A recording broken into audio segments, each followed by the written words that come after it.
I have another one of those comparisons between teachings. I've got one actually from one of the two creation stories right in the beginning of Genesis, and something that compares to it out of the Gospel of Thomas, and how you can see that through the Abrahamic lineage, at least, that this process was being used, and there's just a very small shift in the analogs. And this helps us see the template, but it also helps us to see what they're doing with the analogs. And then as we move along and we find places that don't look like they match up as well, it helps us to learn how to decode them anyway, or how to interpret them. And we find that the similarities begin to open up even more. It's very clever verbiage. There were some intelligent, philosophical people building these for long periods of time. And there is a process that they use, and I think that is visible once you employ it.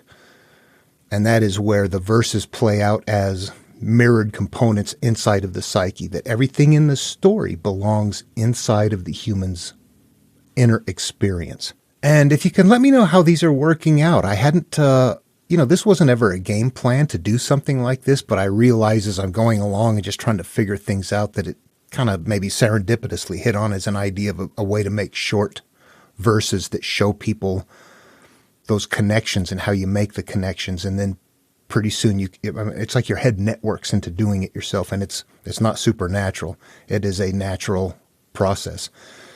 And that's what I have pursued here. So anyway, yeah, let me know. I can make these connections all over the place with all of the material, pretty much. Not Egyptian. And I'll stay away from Islam, too. I'm very weak on those two. Plato. I'm not the greatest with Plato. I should just, you know what? Okay, Taoism, Lao Tzu, Buddha, the Dhammapada, Jesus, all of his teachings. Not necessarily Paul's teachings in Christianity. The Emerald Tablets of Thoth, Hermetica, I can make those connections all day long very easily. So if you want to see those videos on those, let me know. I'll do something for you if these are working. Okay, so for what I'm going to move into here, I'm going to be using the NRSV, the New Revised Standard Bible, and the Marvin Meyer version of the Nag Hammadi translation, and I'll be using the Gospel of Thomas translation from the Gospel of Thomas translation from his work. I'm going to start then reading from Genesis, and I'm going to jump around a little bit here on this. Conceptualize this. I'm going to be reading from Genesis. There's a part in chapter 2 where there's another account of the creation, and it's the one where Eve is removed or created from Adam. It's that one. And there's a part in here that I want to discuss. And I'm going to go to verse 21 in chapter 2. So the Lord God caused a deep sleep to fall upon the man, and he slept. Then he took one of his ribs and closed up its place with flesh. And the rib that the Lord God had taken from the man, he made into a woman and brought her to the man. Then the man said, This at last is bone of my bones and flesh of my flesh. This one shall be called woman, for out of man this one was taken. Therefore a man leaves his father and his mother and clings to his wife, and they become one flesh. And the man and his wife were both naked and were not ashamed. Later they go into the whole punishment thing, and where does this come to? Chapter 3, verse 6, and on a few more. So when the woman saw that the tree was good for food, and that it was a delight to the eyes, and that the tree was to be desired to make one wise, she took of its fruit and ate, and she also gave some to her husband who was with her, and he ate. Then the eyes of both were opened, and they knew that they were naked, and they sewed fig leaves together and made loincloths for themselves. They hid their nakedness after eating from the fruits of the trees in the garden. And in this case, there was a temptation from the serpent. There's other things going on in there. We can talk about that a little bit. But the one I want to talk about here is the idea that initially they are in the garden, and Adam is there alone. And I'm going to suggest that since all of this plays out inside, that Adam is each one of our consciousness. It is each of us as an entity. And the Garden of Eden represents your birthplace in life. The potential for whatever you're going to become, you're right there. What happens is you learn, you name things, you become who and what you are. The Eve emerging from the rib represents the subconscious part of our characteristic, the part of us that is beginning to now become aware. We become who and what we are. There's two parts of us. We think consciously, and we store things away someplace that becomes a part of us that isn't a part of our active thinking. It's our subconscious thinking. That part becomes our Eve. So those two parts develop. But what happens in this story is that the Eve characteristic does our subconscious through temptation from something that can't get off the ground. The serpent represented something that is stuck to that can never elevate above that. We're tempted to consume of something that we become somehow, some way, we become ashamed. It doesn't say how, really. We consume of something in life. What would give you shame? Hurt, molestation, rape, doing something to somebody. Growing up later in life and going, oh my God, I can't believe what an idiot I was. I have to go make amends. Or something happened here. There's things that we, at times, hold inside of us. We hide them away. I'm going to suggest that that is metaphoric representation of covering ourselves with something, and that the garments are analogs for shame. If I've got something that I'm hiding inside of me, I am no longer naked. I am hiding a part of who and what I am spiritually. Physical, it's an analog, and they sound rough, like, I'm not taking my clothes off. In the physical world, you don't want to stand naked in front of people, right? Probably not. In the spiritual world, you want to be naked. You want to have nothing hid. You want to be like, nobody's got nothing on me. I'm fine. I'm good. I got nothing to hide. That is being naked. Now, let's jump years later to the Gospel of Thomas. And verse 21, Mary said to Jesus, "What are your disciples like?" He said, "They are like children living in a field that is not theirs. When the owners of the field come, they will say, 'Give our field back to us.' They take off their clothes in front of them in order to give it back to them, and they return their field to them. For this reason I say, if the owner of a house..." Oh, we'll stop right there. We can move on to that later. Okay, what do we have then? We have a field. In the first story in Genesis, we're starting out in a place called the Garden of Eden. This is not a physical location, but a state of being, a state of existence. In this case, they're using a field to represent that. The field, the garden, the field, this place, this location, your property, your land, your world, your universe, your existence up here. The field is you. The Garden of Eden is up here as well. What are your disciples like? They are like the children living in a field that is not theirs. So we start out in life, we find ourselves living in experience. Let me get us further along. This teaching kicks in, presumably, if you are an individual that says, my God, I've got to change my life.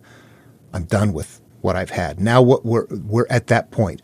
What we're looking at is that the old you had possession and the old characteristics had possession of your field, and you want it back. You are now saying, my God, I'm not in control of my life. My life is in control of me. Now, I'm done with that. I'm going to get a hold of it and turn it around. I'm going to get control of my life. But why are you not in control of it? Generally, it's because we have a bunch of garments up. We're hiding shame. We're hiding fear. We open up. We get through those barriers. We strip naked. We put our clothes under our feet. We elevate ourselves above the earth on top of what once hurt us. By stripping them off, we become strong, and we become capable of seeing things that we couldn't see before. So these are the two crossovers between Genesis and, well, one, an easy to see one that has to do with clothing, and where we're looking at them then utilizing analogs inside is saying they're using clothing, garments, as a way to say that is how I'm covering something that I'm ashamed of or that I want to hide, and that stripping them off becomes advantageous. Then we learn things also like, consuming isn't eating food, it means taking things in my mind. Fasting means not taking things in through the mind. Shutting off as to the world means just shutting off to all of the things that are influencing us, that create our life, until we wake up and go, I'm done with that. I'm taking charge. We have to disconnect from all of those things. We start seeing that those are very directly relatable analogs that when you translate them in, they're not even very complicated. Stripping naked even, it sounds funny in our day and age because you go, oh gosh, we don't want to do that. But in the spiritual realm, that's exactly what we want to do. Okay, I want to read some more. Let's bounce around a little bit. This is also from the Gospel of Thomas. His disciple said, When will you appear to us, and when shall we see you? And Jesus said, When you strip without being ashamed, and you take your clothes and put them under your feet like little children, and trample them, then you will see the child of the living one, and you will not be afraid. Stripping off your clothes and putting them under your feet. As I go through, this is my mental process as I go through these. It didn't start this way. It was a gradual process to get here. Many years of just playing these out. But what emerges is I look at Genesis and go, well, if you start out that way, you start out in life. I don't remember anything when I was young, but I remember later on having experiences. And those experiences molded me. And they molded my life and my life experiences. And they were a part of something that were hurtful, that acted out without me ever knowing how to ever control them. They were demons that were possessing me. And they were childhood hurt that I didn't know how to deal with. They were pain and shame and stuff that I hurt over. And I continued to live life that way. And looking at this story, I can say that, wow, there's a point where you could correlate that with I was naked at one point in time. I didn't have anything that I covered myself with. I could have told anybody anything, but there's a point in time in life where you think, this stuff is not getting out. You know what? That's the problem right there. We see it. That is the issue right there. If we're harboring things that we can't discuss, we are putting garments over our nakedness. We're hiding what hurts us. We're hiding what they might call evil or demons or something like that. We have to separate from the terms. But you look at that and go, yeah, that could be the case.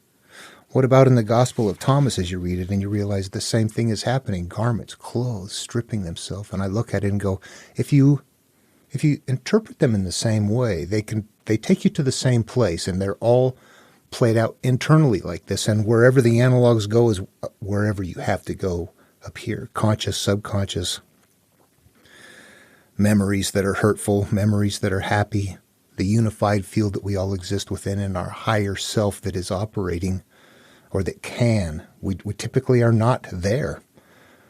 When we're not awake, we're not operating in that mode. That's what we want to do, is get to that mode of operating in that higher self. But we tend to be operating in that self of what is hurt, that mass of things that we identify with.